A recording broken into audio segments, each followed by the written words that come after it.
Hi, my name's Mark. This is my December review for Scorpio Sun sign and Scorpio Rising. We start the month, the first couple of weeks are a bit up and down. There's some good days and some difficult days. But then mid-month we have two major events, which I'll tell you about in a moment. But first of all, we go to the 1st of December and we see that Mercury makes an aspect to Saturn, and Mercury's in your first house. This is a good time to organise things, a good time to get your head together and find out what you need to do and get prepared, ready for what's coming in the coming weeks. It's a good time for Saturn will help you organise and put things in place so you can see what needs to be done. Then on the 4th we have a difficult day because the Moon makes an opposition to Saturn, and both these planets at this moment in time are anaretic, which means they're in the final degree of their sign, which weakens them tremendously. Saturn and the Moon can make it a very difficult day. It can make you feel very low, very depressed, but don't worry, it's only going to last for a short time because the Moon will soon pass and things will move on again.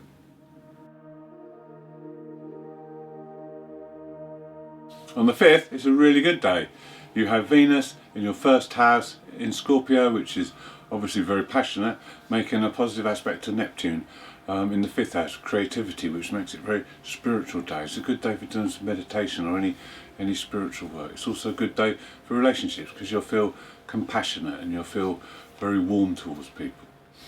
Then on the 9th, the Sun makes an aspect to Neptune, and this will cause some confusion. This will cause you a lack of drive, a lack of energy. You won't feel like doing much at all. So that's a good day to avoid people really and spend a nice quiet day on your own. On the 10th we have 4 days of pure energy. Mars in your 6th house makes an aspect to the Sun, and he works very well with the Sun, and he makes an aspect to the North Node. So this is a power point. This is a time when you can really push forward. Use that energy well. Finish any unfinished jobs or projects. Start things that you feel you need to get on and do. Put in 100%. Be brave. Don't hang back, and don't let other people put you off. On the 13th we have the first of our two major events, and this is the coming together of Jupiter and Saturn for the last time in an Earth sign. The next 200 years they will come together in air signs. Now, as they come together, they will march forward into Aquarius together over the next few days. This to me signals that we're now well truly in the age of Aquarius, and that the age of Pisces is almost gone. And when in 4 years time Neptune leaves Pisces, that will truly mark the end. So we're now firmly into the age of Aquarius. We have two big heavyweights in the sign of Aquarius, and things will be changing over the next few years. We have Jupiter, who works very well in Aquarius. He'll want improvements, he'll want to expand things, he'll want us to grow within the Aquarian ways. Then we have Saturn, who will give structure and will question everything. Aquarius is about inventions, it's about uniqueness, originality. There are lots of things that will be coming forward, lots of new inventions and lots of new things that we can use to help us grow. There'll be global events and changes, there will also be personal ones. Now, the age of Aquarius is about information, knowledge, it's about humanitarian things, it's about working together, and it's about using individual strengths and bringing them together as one unit so that we can all gain from it. On the 14th we have our second major event in 2 days. This time it's a solar eclipse and it's in Sagittarius. This will be your second house. This eclipse is part of the Saros South 4 series and is very fated. It's very much to do with relationships and finances, and it's also have a very strong emotional feel to it.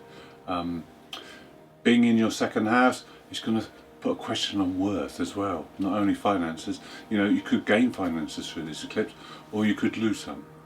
Maybe that you have to follow your calling through hardship. Could be that you have to give things up. Could be that you have to look at how much you're valued and how much you value other things. These are all things that could come up from this eclipse.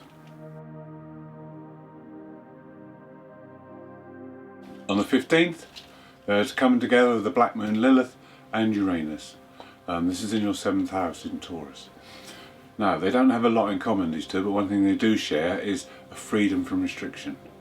So this will start to materialise now. This will be going on till the end of the year, this aspect.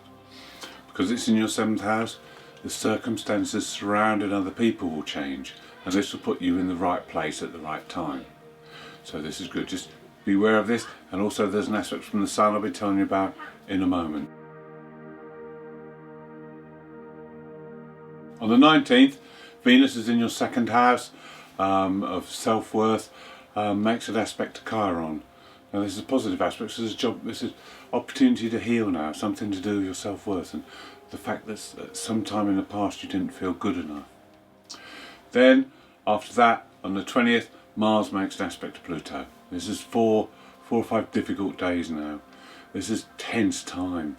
Mars is drive and ambition. It's up against Pluto, whose power. Pluto's your ruler, Mars is your co-ruler. These two are going to be at odds. Power struggles could come out of this, or arguments. The best thing is to channel your energy well. Make sure that if you don't have any project to put your energy in, that you exercise or use that energy up, so you don't get anger or frustration boiling up. If energy builds up, accidents can happen. So just be aware of that. On the 22nd, both the Sun and Mercury move into Capricorn, and this is your 3rd house. So this is a time to get really organised.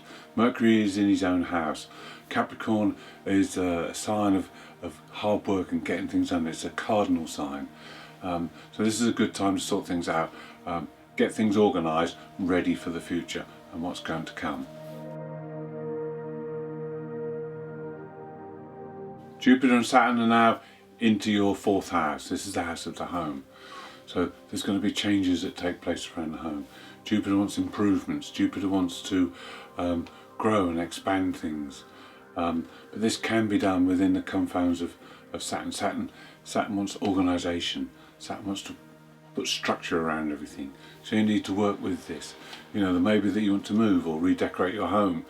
Things all surrounding the home can be done, but they need to be done in an organised way, in a structured way.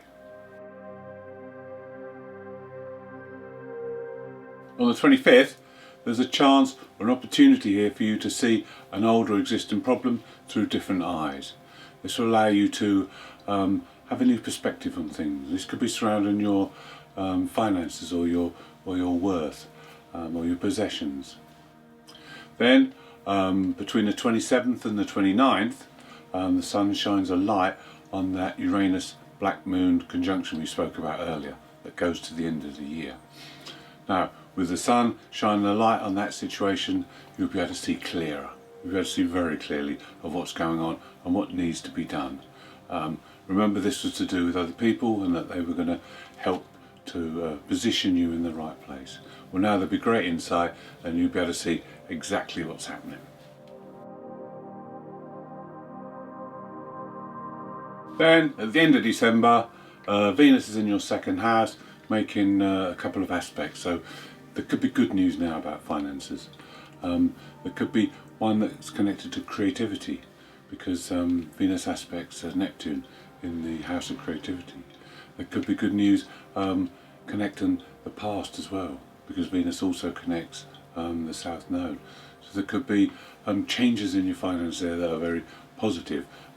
Maybe not happening straight away, but that maybe will happen in the future. Thank you for watching. I hope you've enjoyed. If you'd like to see more, please subscribe. If you'd like to leave me a comment, I'd be glad to hear from you.